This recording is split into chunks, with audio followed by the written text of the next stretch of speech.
What's that then? Soap on a roll? They're butt plugs. They're butt plugs? What, you ram them up your ass? Yeah. Give off, man. Give off, man. This is about as extreme as it gets. All gay men aren't into it. Everything that you see in this shop. It's no different really to what you'd find in a straight sex shop, except specifically that this store is sort of catering to gay men. I've never seen a butt plug, I must admit. Let's get out of here.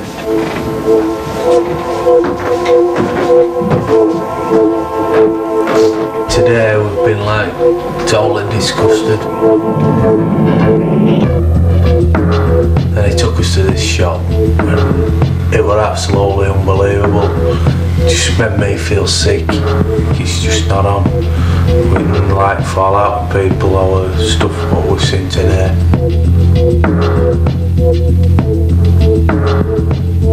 Some of the stuff we've seen today, some of the people we've seen today, I think not about giving them a kicking. Some of them blokes we've seen today walking about. Yeah. Did you used to pick on anybody at school for being gay? Did you used to call anybody queer or? Yeah, I mean kids say horrible things and when you're growing up. So, but do they stop saying those things when they've grown up? Well, I don't know. Maybe Well, not. the homophobic they obviously don't, do they? Maybe not, no. They keep saying them. I mean, real men are not homophobic because they don't have any deep-seated homosexual feelings. So what you're saying here, that we've got homosexual feelings? No, Is that what you're saying? I'm saying that real men, in my opinion... So are we real men? In your eyes? I'm trying to find out why you have these feelings. I mean, why you're homophobic. Is it because of the way you've been brought up? Well, nobody's ever sat... Is it a belief system, or is there something else? Nobody's ever sat me down and said to me like... Would you be very offended if somebody accused you of being gay?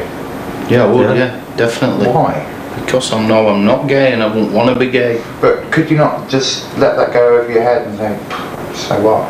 No. That would really bother you? Yeah, it would. Definitely would. I'm not gay, I'm nowhere near gay.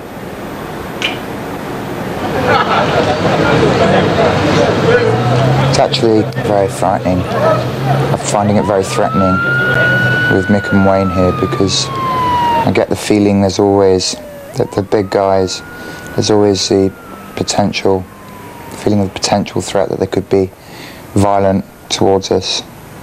And I suppose it's a automatic defense mechanism not to be tactile with each other.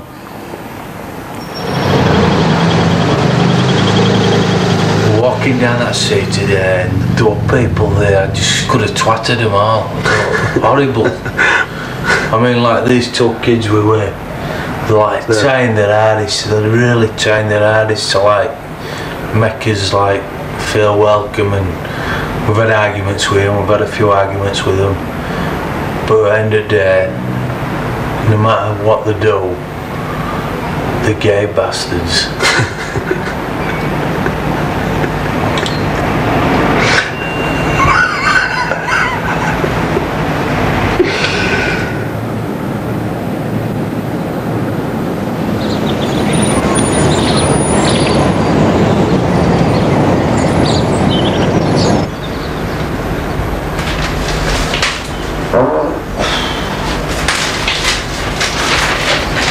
I don't want to do this anymore. I don't want the rugby players here. You can't go saying things like that, Mark. We're in the middle of making a TV programme. And it's a bit bloody late in the day now. You can't just do that. We're not actually helping each other at all, love. I know we're not. You know, I don't even feel like I can touch you in this flat. They make me feel dirty. I've spent years trying to overcome that, and yeah, I know that is. Is it just me? No, it's not just you. Is it just me? Listen, am I the one? Is this a monologue? They don't make me feel dirty. They just make me feel bored. I'm bored of them. That afternoon, Mark elects to stay at home, leaving Paul to cope on his own. So how are you getting on then? I'm emotionally exhausted, put it that way. I mean, that's where there's a difference. Like, I'm not emotionally drained, are you? You know what I mean? I'm not. That's because I don't actually think you're emotional people. Well, exactly. I mean, like, that's a thing for gay people. I think. We think. I think all gay people don't get emotional and highly strung, and you know what I mean, like fussing all the time. And I mean, that's your problem. Why you know, we come down here and I don't think there is anything wrong with a bit of sensitivity and actually showing it. I don't think there is anything less manly about that. In order to bring home the destructive effects of homophobia, Mick and Wayne are introduced to volunteers from a gay helpline. You'll get people coming here or ringing you asking for help about they're scared to come out to admit they're gay and they're on the verge of committing suicide. And the suicide rate amongst young positive gay people is very, very high. It's one of the highest figures. But a lot of that is caused by the fact that they can't go to their family, they can't go to their friends. That's why people call up on the verge of committing suicide. I never really got on with my father, and him and his friends used to sell faggots. So all those years I heard that, and I thought I'll pay you back one day, which I did do, and told him I was gay. And he felt so guilty and devastated that he had said all that about killing them off, because then he actually realised he was saying he wanted to kill his son. So when your son grows up, as he grows up, he's going to know, like you might be watching Julian Clary on telly and you said, poof, your son might hear you. So he's going to grow up thinking that, you know, poofs, everything that's right, you know, gay is bad. But then he might discover that he is gay, but he isn't going to come to you. But it might be breaking his heart to have to lead a double life, and he might come to us. But you could have stopped him doing that in the first place. So you're saying my views contribute to people. Yeah. So, had the group succeeded in changing some of Mick and Wayne's attitudes? Were they beginning to understand and appreciate the subtle intricacies of sexuality? Wayne and Mick have turned the tables tonight, and they've decided to take us out on a night of their choice. And the night of their choice is they're taking us to a lap dancing club in Hammersmith. This is it, laptoppers, bit of female, bit of female. This is what we're looking for.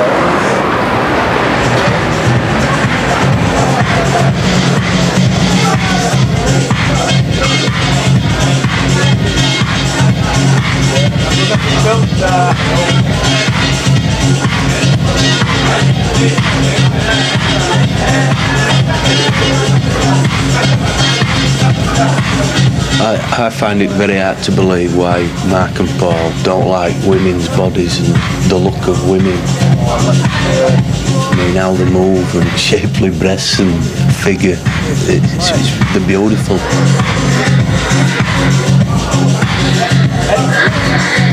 They were saying that the bodies just don't do a thing for them. It don't raise the pulse whatsoever. We can't believe that. Men's bodies just repulsive, aren't they, most of them? Hairy arse and bare belly. There's just no comparison. And women are just beautiful, aren't they? Even ugly ones.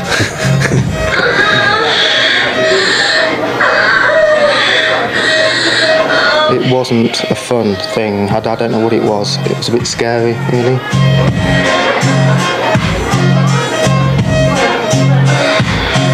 Mick and Wayne's attitude towards women is appalling. Indeed, I think it's even more frightening than the homophobia. Treat them like pieces of meat, rather.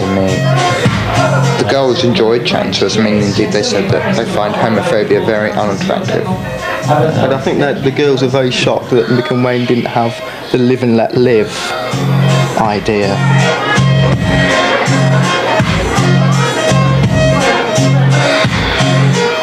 We were going to take them to the village in Soho where some go-go boys were going to dance on the bar. But they've decided to stay here. They don't want to come with us. Which is a shame, you know, because the idea is, you know, we're trying to open their minds a bit and show them, you know, what life's like down here in London for gay men. So, but we don't care. I mean, we'll just go out on our own. Mick and Wayne make the most of their night of freedom, partying at the Hippodrome, a straight club, until the early hours.